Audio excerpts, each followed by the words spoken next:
श्री मावे प्रभु को वंदना वंदना वंदना वंदना वंदना वंदना वंदना। मुझको तारो प्रभो तारे जो चंदना, मुझको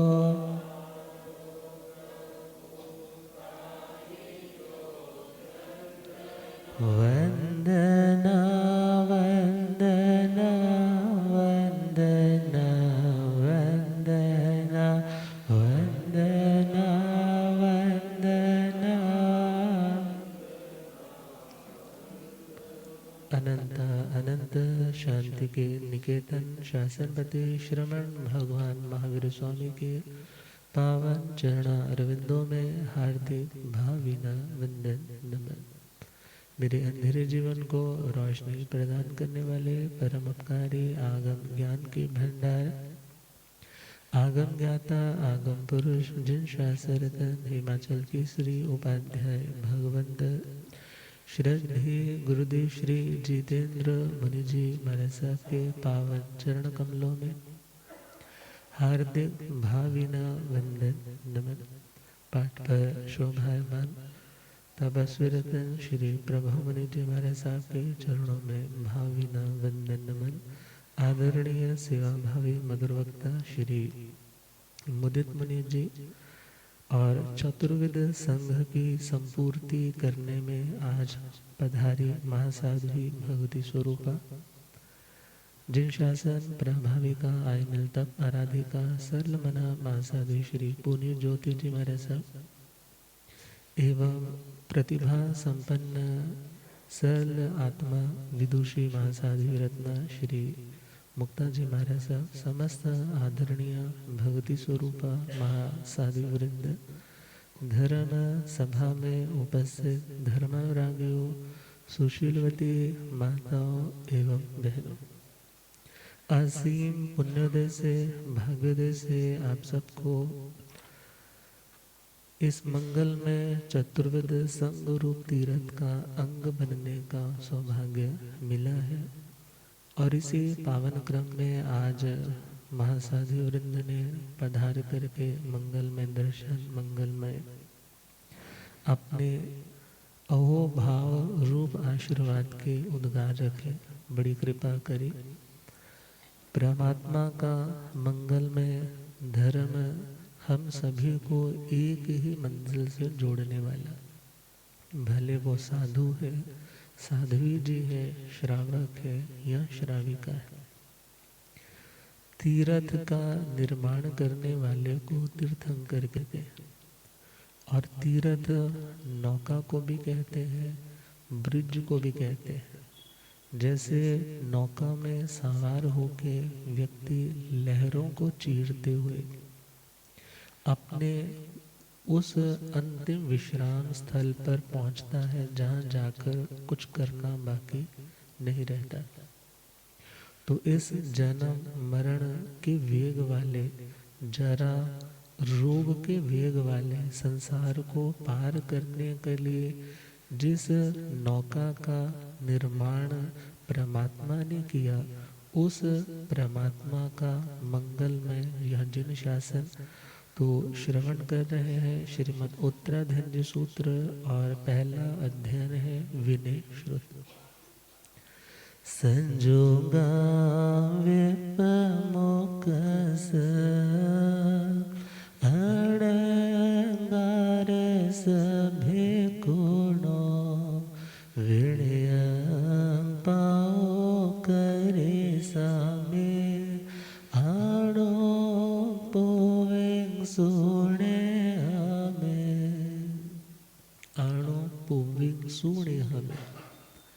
मेरी बात को अनुक्रम से मीन्स क्रमशः, sequence by sequence, sequence by sequence एक एक करके लास्ट तक सुनना। ये कौन कह रहे हैं? आर्य श्री सुधर्मा स्वामी जी किन्हें कह रहे हैं? आर्य श्री जम्बू स्वामी जी महाराज को। संजोगा विप मुक्कस, जिन्होंने संजोगों को, कौन से संयोग? जो संसार वृद्धि का और शांति का, अनस्टेबिलिटी का कारण बनते हैं, ऐसे रिलेशंस की रियलिटी को समझ लिया है कि ये रियल नहीं है, इनमें मुझे फंसना नहीं है। सपोज किसी रिश्ते में आप हो भी, तो रिश्ते में होना मतलब कभी तुम्हें उससे काम है और कभी उसे तुमसे काम है। मगर सपोज पानी पीने के लिए तुम मंडेर पर आए हो, कुएं की मंडेर पर आए हो, पानी पीना है ना, तो तुम बाल्टी से रस्सी को बांध करके पानी में उतार सकते हो। अब ये थोड़ा ही है पानी पीना है तो तुम कुएं में छलांग लगा दो, तुम्हें पानी ही चाहिए ना। इसी प्रकार संसार में रहते हुए कभी किसी से काम है और कभी किसी को तुमसे काम है, मगर इसका कतई मतलब नहीं है कि तुम डूबने की तैयारी कर लो। रागी व्यक्ति भी डूबा हुआ है और द्वेषी व्यक्ति भी डूबा हुआ है। वीतरागता ही एक ऐसी स्थिति है जिसे कहा है कि वो उभर रहा है या उभर चुका है। तो जो उभरने के लिए तैयार है, जो डूबने के लिए अब भावना नहीं रखते, उन्हें कहा संजोगा विप मुक्कस। अर्णगारस, जिनका अपने नाम का कोई स्थल नहीं है, जो सच्चे अंतिम लक्ष्य तक पहुंचने की तैयारी में जुटे हुए, या जो स्थान के प्रति मोह को छोड़ करके वायु की भांति अप्रतिबद्ध अर्थात बिना किसी स्थान से बंधे विहार करने वाले विचरणशील है। भिक्षुणों, जो भिक्षा वृत्ति के द्वारा, निर्दोष भिक्षा वृत्ति के द्वारा बिना किसी को कोई कष्ट पहुंचाए अपनी जीवन वृत्ति का निर्वाह करते हैं। भिक्षाचरी के लिए कई शब्द आते हैं, गर्ता पूर्णी भी आता है। गर्त बोलते हैं वैसे गड्ढे को, जैसे शमशान का गड्ढा कभी खाली नहीं होता, तृष्णा का गड्ढा कभी खाली नहीं होता, पेट का गड्ढा भी कभी खाली। फरीदा मौतों भुख बुरी, राती खा के सुते सुबह उठ खड़ी। अर्थात आज खाया है, चलो कुछ दिन 8 दिन उपवास कर लोगे, मांस खमन कर लोगे, 100 दिन कर लोगे, मगर यदि क्षुधा वेदनीय कर्म अभी टूटा नहीं है, खत्म नहीं हुआ है, तो भूख तो लगेगी। मगर परमात्मा ने कहा कि पहला पॉइंट तुम्हें अभक्ष्य का सेवन नहीं करना, दूसरा पॉइंट है याचित का सेवन करना, अचित का सेवन करना, प्रदत्त का सेवन करना। तो जहाँ पर स्वाभिमान के साथ और अभिमान का विसर्जन त्याग करते हुए अपने जीवन का निर्वाह किया जाता है, उसका नाम है भिक्षाचरी। ऐसे भिक्षाचरी रूपी अपने वीर्यंतराय कर्म का क्षय करने के लिए परमात्मा भी तो जाते थे ना साधना काल में, और वो अभिग्रह कहाँ पूरा हुआ? वसुमती चंदन बाला के द्वार पे। अब यदि परमात्मा को पता ही होता कि मुझे गोचरी मिलने ही इतने दिन के बाद इस टाइम पर है, क्योंकि 4 ज्ञान तो थे ही उन्हें, 4 ज्ञान तो ऑलरेडी थे, 3 ज्ञान जन्म के साथ, चौथा ज्ञान दीक्षा के साथ। मगर इट मीन्स या तो उन्होंने अपने उस ज्ञान का उपयोग नहीं लगाया, पहला अपने ज्ञान का उपयोग नहीं लगाया। एक साधारण पुरुष की भांति वो अपनी साधना में कर्म काटने के लिए निकले, पहला पॉइंट। दूसरा पॉइंट, वो जानते हैं कि मेरे को भिक्षा का लाभ इस दिन मिलना है, मगर वो ये भी जानते हैं कि भिक्षाचरी भी 12 तरह की तपस्याओं में एक तप है जो निर्जरा का कारण है, और जो कर्म मैंने बांध रखे हैं वो वीर्यंतराय कर्म का क्षय कैसे होगा? इस तपस्या के माध्यम से होगा। तो जो भिक्षाचरी के माध्यम से अपने कर्मों की निर्जरा करते हैं, खुद तरते हैं, औरों को तरने का सौभाग्य देते हैं, ऐसे भिक्षुओं के विनयम पाओ करी सामी, उनके विनय धर्म का मैं क्या करूंगा? प्रतिपादन करूंगा, उसे बताऊंगा। अतः हे आर्य आयुष्मान जम्बो, उसे तुम अनुक्रम से सुनते चले जाना। ये ना हो कि बीच में तुम कोई चैप्टर मिस कर दो। ये ना हो कि जब मेरे पढ़ाने का वक्त है, सुनाने का वक्त है, तो तुम अपना टाइम इधर उधर कर लो। मीन्स पंक्चुअलिटी भी ज़रूरी है, रेगुलरिटी भी ज़रूरी है, और सिंसेरिटी भी ज़रूरी है। 3 चीज़ें, punctuality, second is regularity, third one is sincerity. अर्थात तुम्हें पंक्चुअल होकर के उसी टाइम पर पहुंचना है जब स्वाध्याय का काल है, और उसी के साथ साथ रेगुलर उसका लाभ लेते रहना है। बीच में यदि थोड़ा बहुत व्यवधान आएगा तो वो अस्वाध्याय का आएगा, मगर अदरवाइज यदि तुम बीच में, आज के लैंग्वेज में बोलो ना, बंक मार जाओगे, छुट्टी मार जाओगे, तो वो तुम को रिलेट नहीं कर पाओगे, को लिंक नहीं कर पाओगे, अंडरस्टैंड नहीं कर पाओगे कि क्या परमात्मा ने कहा था। और तीसरा पॉइंट, जो सीखने आ रहे हो ना, इसको टाइम पास नहीं मानना है। क्या नहीं मानना है? चलो टाइम पास चंगा हो जाएगा, क्या सोच कर आना, सिंसेरिटी के साथ। इससे मुझे जो नहीं जानना उसका ज्ञान होगा, जो नहीं जाना आज तक उसका ज्ञान होगा, और जो जानना है उसकी दोहराई हो जाएगी, उसकी रिवीजन हो जाएगी, और आगे के लिए नए ज्ञान का भंडार इन्वेस्ट हो जाएगा। और अपने पास भंडार में कुछ है तो कल को कभी घाटा पड़ने लगे तो वो प्रयोग में आ सकता है। और यदि किसी को प्रॉब्लम आ जाए तो तुम दूसरे को भी बांट सकते हो। यदि अपने पास ही नहीं होगा तो तुम वो ज्ञान का धन किसे दोगे? ना अपने पास है ना दूसरों को दे पाओगे। तो इसलिए सिंसियर होकर के उसे एब्जॉर्ब करना है, सिर्फ सुनना ही नहीं है। जैसे पत्थर के ऊपर भी पानी डालते हैं, मगर वो थोड़ा तो भीगता है, मगर हवा चलती है फिर वैसे का वैसा। मगर पतासे को जब जैसे ही पानी में डालते हैं वो घुलते घुलते खुर जाता है।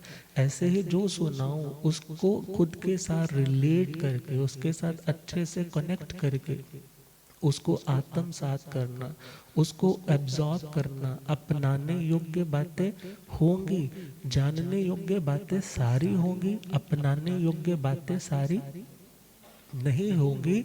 अपनाने योग्य को अपनाते चले जाना और त्यागने योग्य बातों को त्यागते चले जाना। जब इस तरह से चलोगे तो तुम भी परमात्मा जैसे बन जाओगे।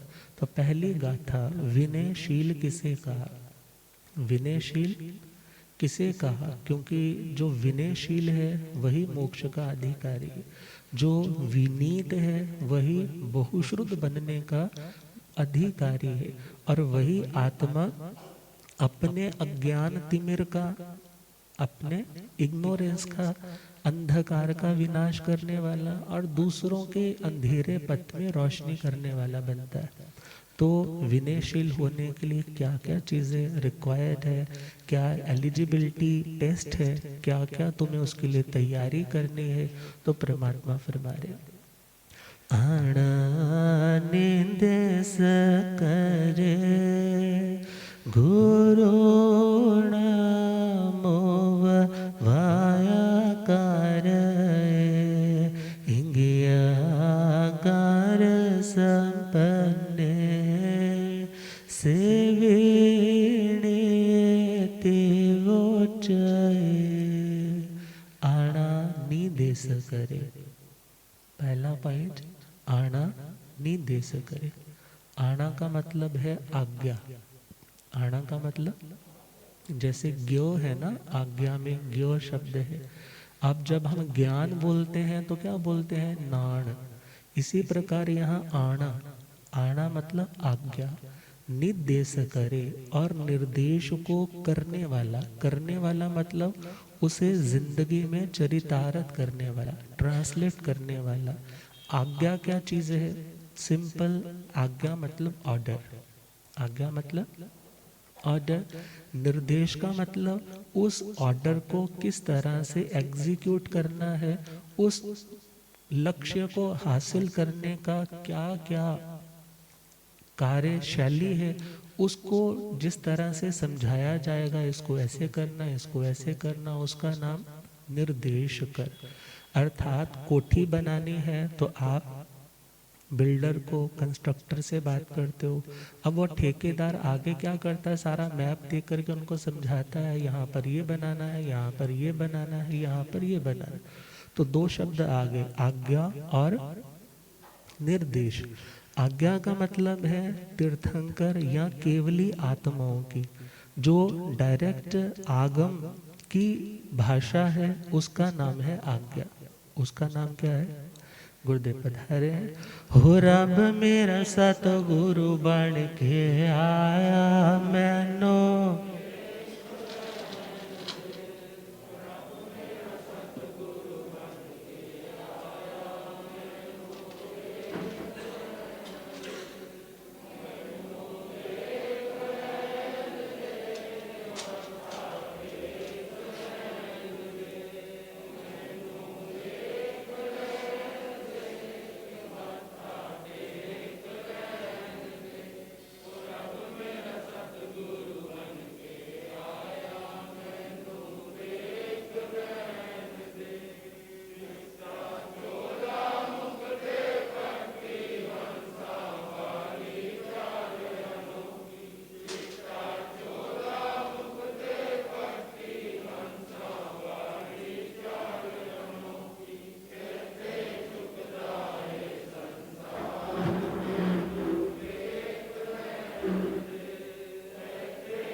हो रब मेरा सतगुरु बन के आया,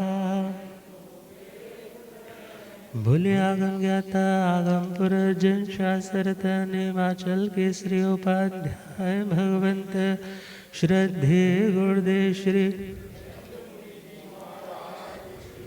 प्रज्ञा पुरुषोत्तम प्रवर्तक श्रद्धे गुरुदेव डॉक्टर श्री सुव्रत मुनि जी। तो परमात्मा का एक विनयशील साधक के लिए निर्देश है कि उसे कैसा बनना। पहला पॉइंट, आना नी दे सके, जो तीर्थंकरों की डायरेक्ट आगम के अंदर आज्ञा है। आ समन्तात ज्ञायते वस्तु तत्वम अन्या इति आज्ञा, जिसके द्वारा विधि का निषेध का, विधि मीन्स डू इट, निषेध मतलब don't try to do it, ये करो ये नहीं करो, डूज एंड डोंट्स जिसमें बताए जाए, उसका नाम है आज्ञा। आगम में जिन चीज़ों को करने का और नहीं करने का विधान है, उसका नाम है आज्ञा। और निर्देश का मतलब आगम से अविपरीत, आगम से अविपरीत, विरोध ना खाती हुई, ऐसी जो गुरुओं की हिदायत है, गुरुओं की सुजेशन है, गुरुओं की एडवाइसेस है, उसका नाम है निर्देश। और करे का मतलब जो आगम और आगम को समझाने वाले अपने गुरुओं की आज्ञा के दायरे से बाहर नहीं जाता, बल्कि उसके अनुरूप कार्य करता है, वो विनयशील कहलाता है। पहला पॉइंट हुआ। अब बाकी कल चर्चा करेंगे इन्हीं मंगलमय भावनाओं के साथ। परमादरणीय भक्ति स्वरूपा महासाधु वृंद का पुनः पुनः पधारने पर हार्दिक हार्दिक शुभ मंगल अभिवादन है कि उनका आना सबके लिए वरदान स्वरूप है, क्योंकि आज चतुर्विध संघ की पूर्ति हुई। अब श्रद्धे बड़े मारे सब कृपा करेंगे। ओम शांति।